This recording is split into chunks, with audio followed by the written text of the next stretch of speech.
which is good. But in the Philippines, we are an archipelagic country, and it's important to cover also coastal and marine. And that's what we're going to insert in this very short talk, just to make sure that we can complete the different ecosystems in the Philippines during your visit. Now, I'll be talking very quickly about a few studies that we've conducted, more on unlocking the coastal and marine ecosystems, especially so that we're interested to conserve these resources. And at the same time, we're trying to ask questions. What are the different methods or approaches to operationalize conservation? Next slide, please. There are 3 studies that I'd like to emphasize, but when you look at the Philippines as a country, the importance of coastal and marine ecosystems could be encapsulated by all of these descriptions. We are a country very much dependent on coastal and marine resources. Fishery resources is an important staple. Livelihood is dependent on this. In fact, from north to south, who we are as a country is very much affected by the coastal and marine resources. Next. Let me run through some of the issues that we're dealing with. Somewhat similar, of course, with the terrestrial ecosystems. So there are a number of those factors, from rapid population growth to global climate change. We know this. But at the same time, it would mean in the coastal and marine fishery resources, it would mean declining fishery productivity and decreasing water quality. Okay. Now, let me present 3 studies that are directly related to this, that our research laboratory has done. Next slide, please. The first one is the case of coastal and marine ecosystems. So we looked into the case of 24 coastal municipalities across the country. We studied how they implemented their CRM, or Coastal Resource Management plans, which is, of course, championed by local government units. And we'll see what we can learn from there. Second, there was a technology developed by the Filipinos wherein they grow corals, okay, the branching corals, and then they wanted to see how it can be scaled up. Our team was tasked to do an impact assessment of this technology and then see what we can learn from this. Third, the Department of Science and Technology would want to capitalize on coastal and marine resources. The planning framework there is called Blue Economy. So again, we're not competing with the terrestrial ecosystems. In fact, there has to be a continuum with this.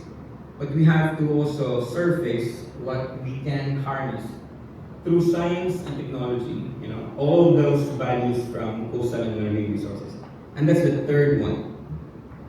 Let me go to the first, which was funded by the then National Economic and Development Authority at the central office. In the next slide, for local government units across all of the LGUs that we have surveyed, in terms of their budgetary allocation, this is less than 2% of their annual budget. Meaning to say, if you go around the Philippines, unfortunately, the appreciation as to how much they allocate for habitat restoration, for mangroves, coral reefs, and seagrasses ecosystems, that's less than 2%. It goes to show that in terms of priority, we haven't poured much necessary resources to this. And in fact, this would vary, across whether it's a big, small, or medium-sized LGUs or local government units. But again, the resources is one thing. But if you ask me how much is needed or how much is currently being implemented, this one would range from 1.6 to 13.8 million pesos per LGU across the 24 local government units.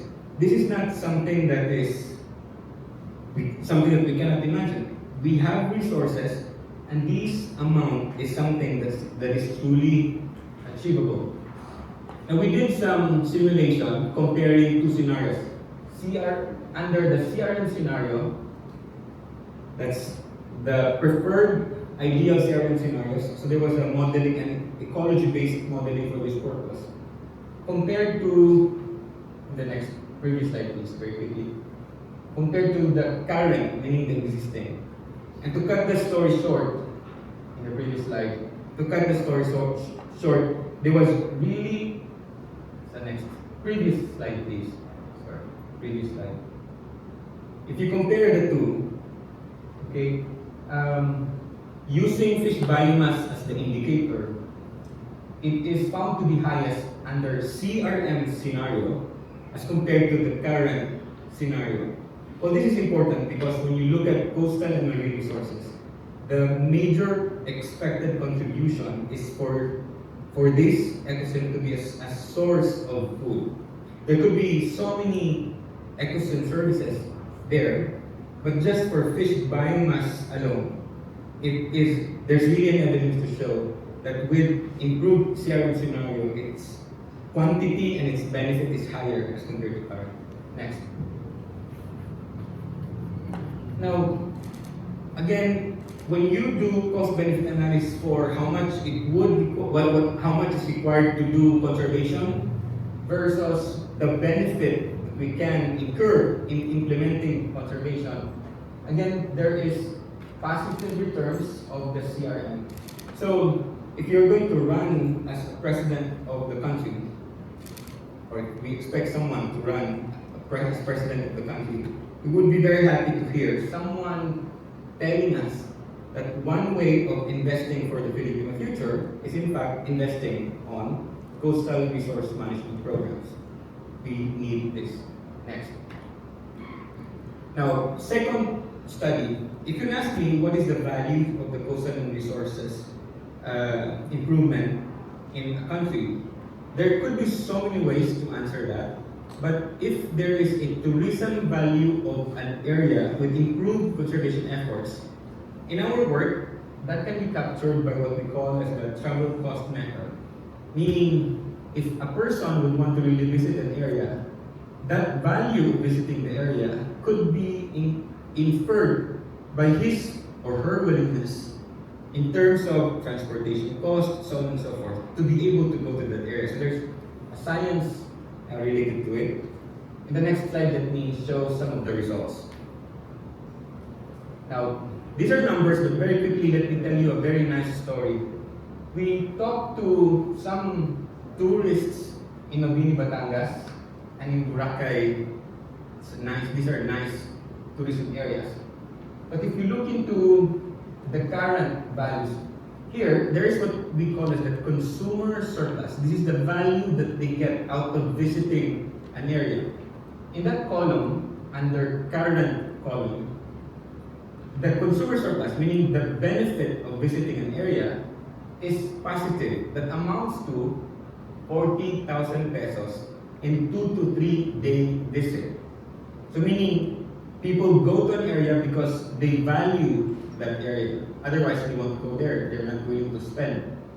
But if you look into improved visitation and scenario 1 and a far more improved visitation scenario 2, there's really an increase in terms of the value you can see. Therefore, further justifying that there's a need to invest more on coastal resource management. Next slide. There's another method. It's called choice experiment, and please do study more about this. In a choice experiment method approach, you look into coastal marine resources or whatever resource, but if I like a tarsier or if I like a forest, the way we appreciate it is in terms of its attribute.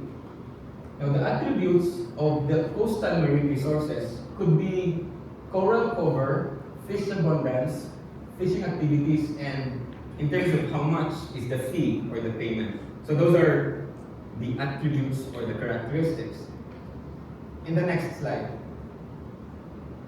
Now, remember, when you look at a particular ecosystem, what is crucial there is the benefit. Concept-wise, it's called consumer surplus. So even if we are ecologists, we have to know how valuable an area is. We have to know its consumer surplus to a particular individual. And there's a science how to compute for this consumer surplus, and it matters to us to know what would be the value of the CS per given ecological conditions. Next slide. Take a look at these scenarios. So you see that across the improved conservation scenarios, there is increased consumer surpluses. And therefore, it shows that our respondents are very much into improved conservation values. But again, there has to be a system how to capture this. Okay, next.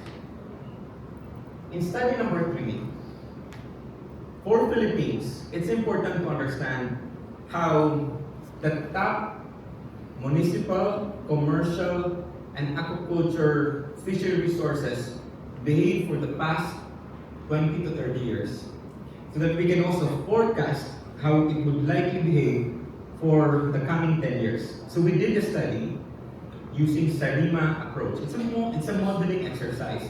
So you do a historical and then you do a projection. These are the behavior of the top 5. This one is for the commercial. And the graph that is being shown are the likely behavior of these top 5 commercial fishery resource for the next 10 years. Round scad, ano bang round scad? What does it look like?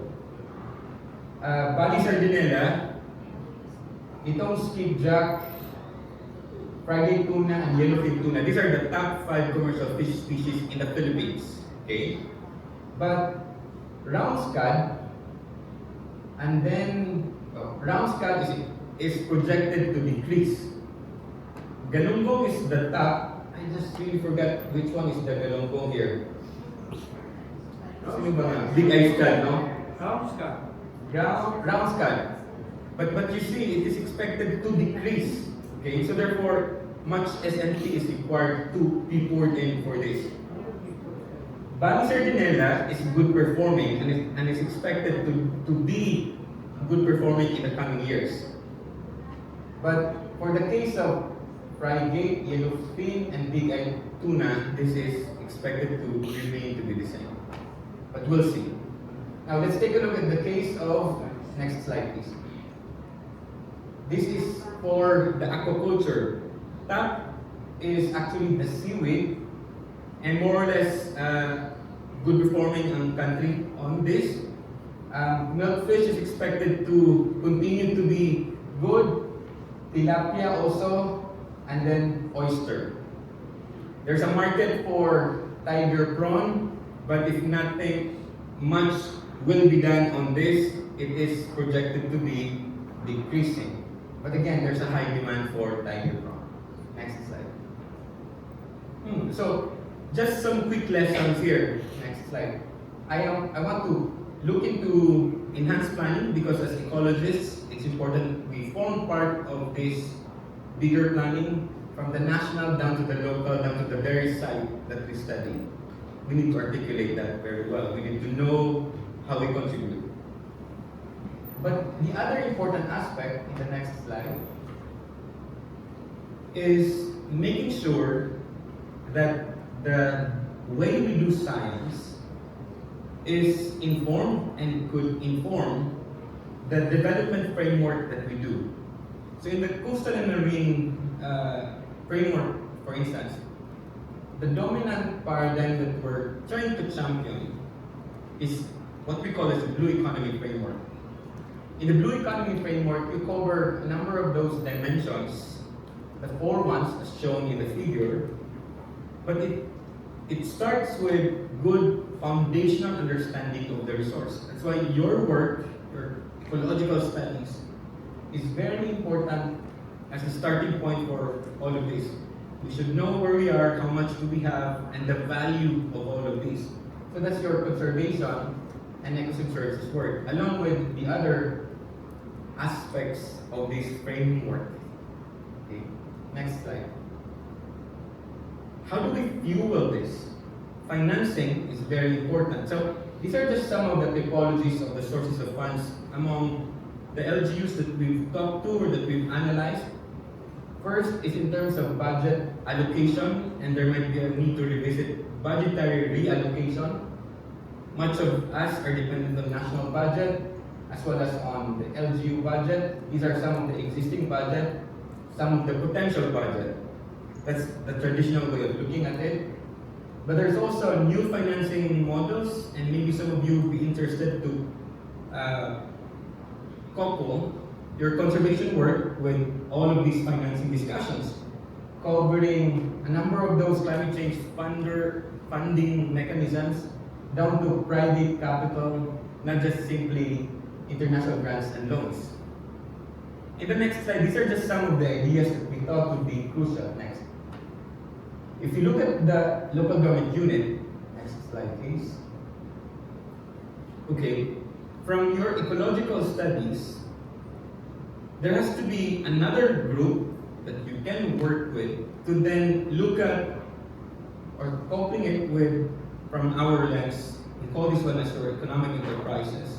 Okay, so there's so much things that can be done, but again, ultimately it is dependent on your studies, ecological studies. And you have to see how much is needed to maintain it, the operations, etc. You have to understand how much is needed to make sure that we maintain a so-called healthy and sustainable ecosystems. Without such normative definition, it's important to determine how much is also needed and how much should be sourced up. And there could be long innovations that we can think of to make this happen. But for our discussion, what is crucial is to be aware about this. So next slide. So lastly, again, all of this work that we do, small projects here and there, but these are really guided by what is needed by the country and inspired by continuing effort to really contribute to such overall direction. So we know what we have to do, and we also know what we can, so that we'll be inspired by the idealism, but fully aware of what is realistic and has to be achieved. Thank you very much.